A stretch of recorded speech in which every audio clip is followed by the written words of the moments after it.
Salut, salut, je suis Annabelle, je vous souhaite la bienvenue sur ma chaîne. Alors aujourd'hui c'est un story time, si ça t'intéresse, reste connecté.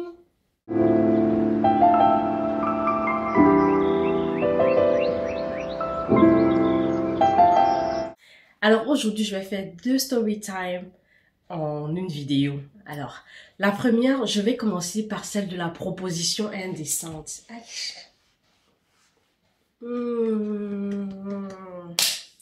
Alors, c'était il y a quelques jours, une semaine et demie. J'étais avec ma copine. On allait dans sa voiture, elle s'était garée, elle était chez moi, donc, et puis on sortait faire un petit tour.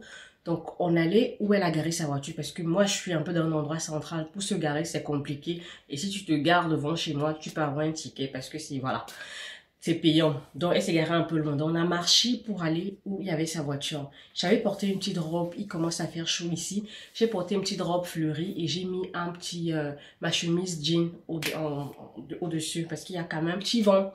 Et j'avais mes lunettes de soleil, j'avais ma perruque. Donc, on marche, on arrive vers l'endroit où elle s'est garée. Je demande, et c'est une voiture qu'elle vient d'avoir, que je ne connais pas encore. Je demande, mais elle est où ta voiture? Elle me dit, là, voilà.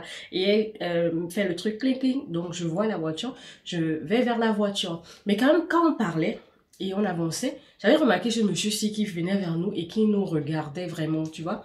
Donc, voilà, il regarde, il est libre de regarder et il nous dépasse. Il me dépasse parce qu'elle est part du côté conducteur, mais je viens du côté passager. Donc, il me dépasse moi et il revient, je sais pas. Et quand il revient, c'est pas, je suis en train d'ouvrir la portière pour m'asseoir. Il revient, il dit bonjour madame. Je dis oui, bonjour monsieur.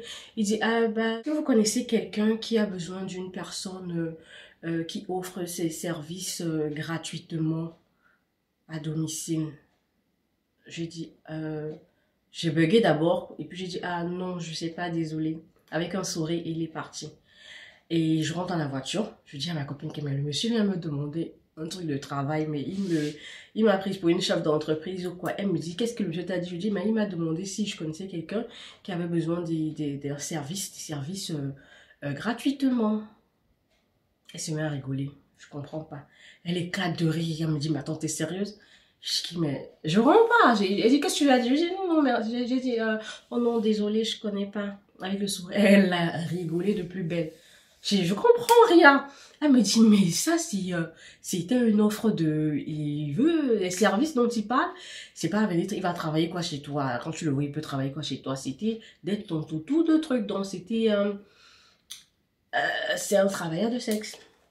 Travail de sexe, c'est sans salaire parce qu'il ne s'attend pas à ce que tu le payes.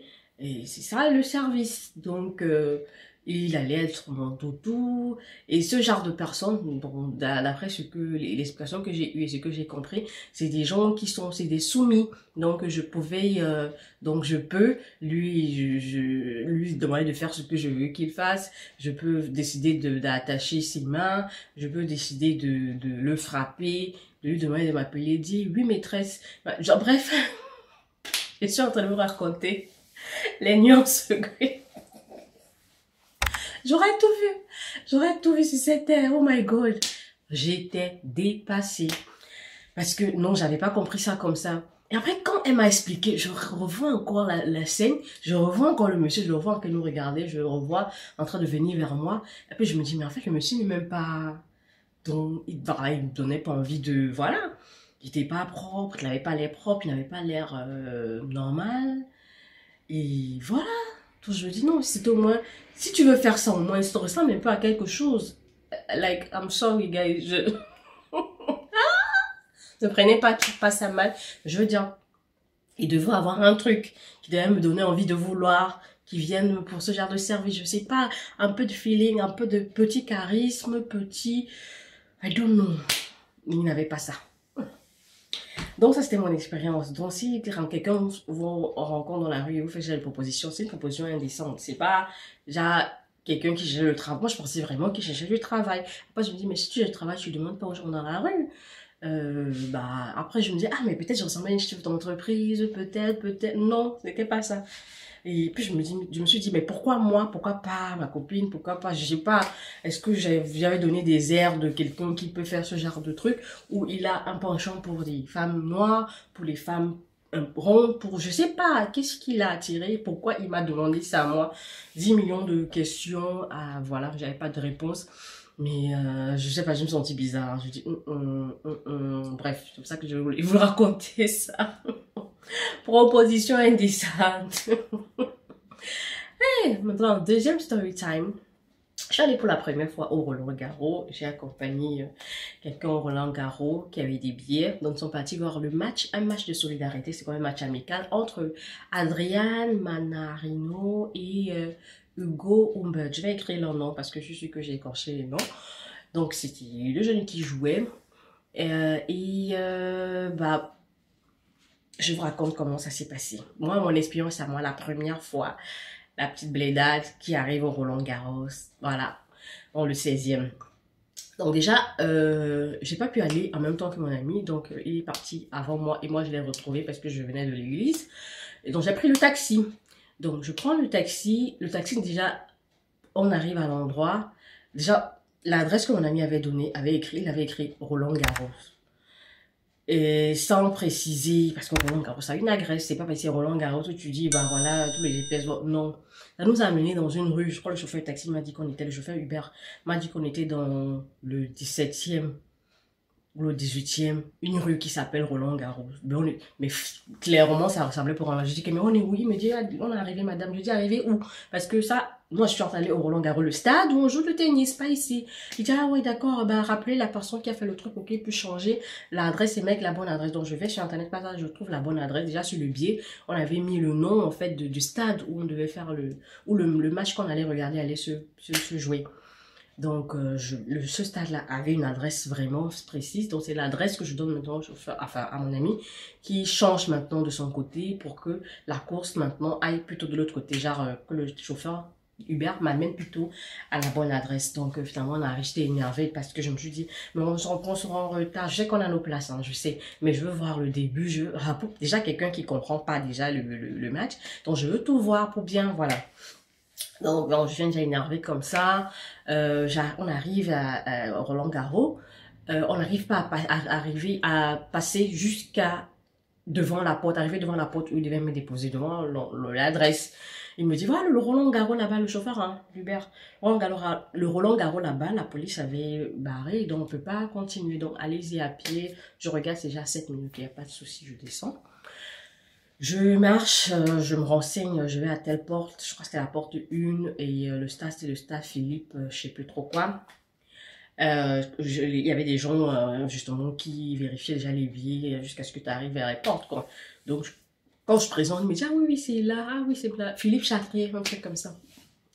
La cour Philippe Chatrier, c'était le nom du stade. Donc, je continue à marcher, Il y avait les gars qui me salaient des blagues. Hein. Il y a que c'est nous, là, on aime draguer. Alors que les autres, ils vont te regarder, ils vont rien te dire.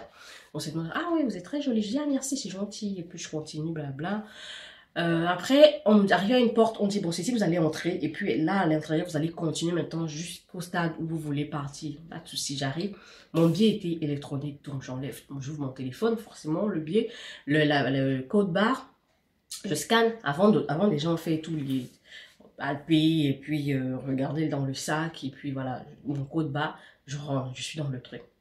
La blédade, je regarde partout, je regarde. Déjà les gens sont plus ou moins habillés de la même manière.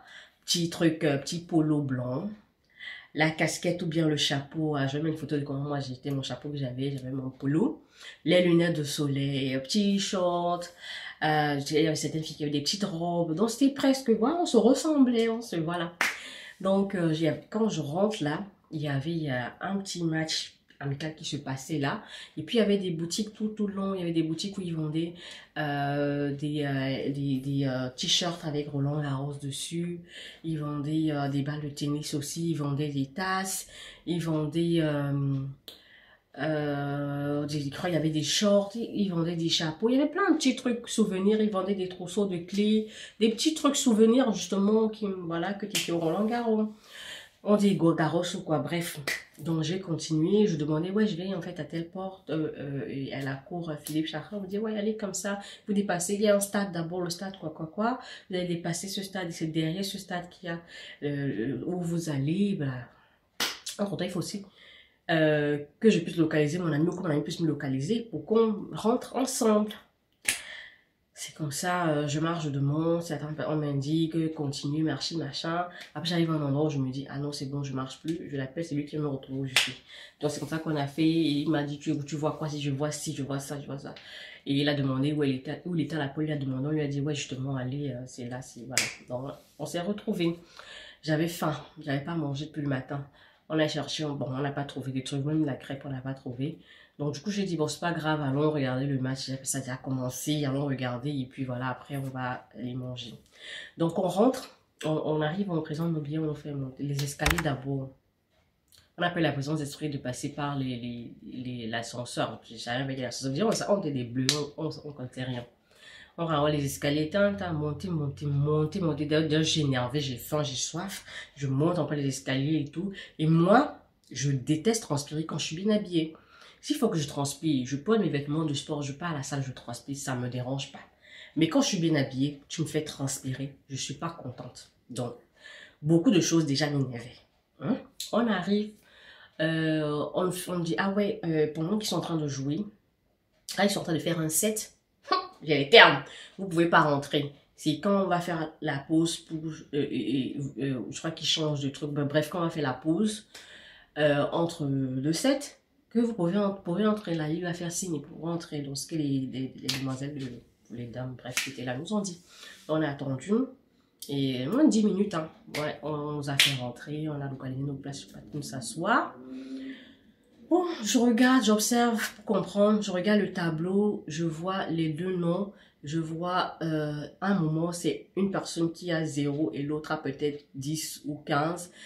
À un autre moment, celui qui a 0 se retrouve avec 30 et puis l'autre, bref, ça changeait. On applaudissait pour tel, on applaudissait pour tel. Et puis, donc, ce que j'ai remarqué aussi dans le stade, on appelait beaucoup le nom de Hugo. Hugo avait un fan club de ouf. C'est pas parce qu'il était le plus jeune, parce que les deux étaient français. On ne va pas dire que c'est parce qu'il y a un qui est français. Non, les deux étaient français. Donc, soit peut-être parce qu'il était le plus jeune, soit c'est toute sa famille qui était tous ses amis, I don't know. Mais c'est qui est là, c'est que c'est lui qu'on appelait. Donc, ça m'énervait. Moi, j'ai qu'il m'appelait aussi Adrien, mais moi, je voulais forcément pas crier. J'avais faim, j'avais soif. Bon, il disait, mon quelqu'un va appeler aussi Adrien, c'est un peu bizarre. On est toujours en temps, moi, Hugo, Hugo. Bref, c'est comme ça qu'on disait, alors Hugo, Hugo fait ce moment, bam, bam, et Adrien aussi raté les trucs. Donc, je me disais, ouais, c'est parce qu'on l'appelle pas. Après, à un moment, il y a quelqu'un qui a s'est fait, allez, Adrien. Adrien a commencé à donner les bam, bam. Ils ont les bruits, ils faisaient, c'est déjà le bruit là qu'il faisait.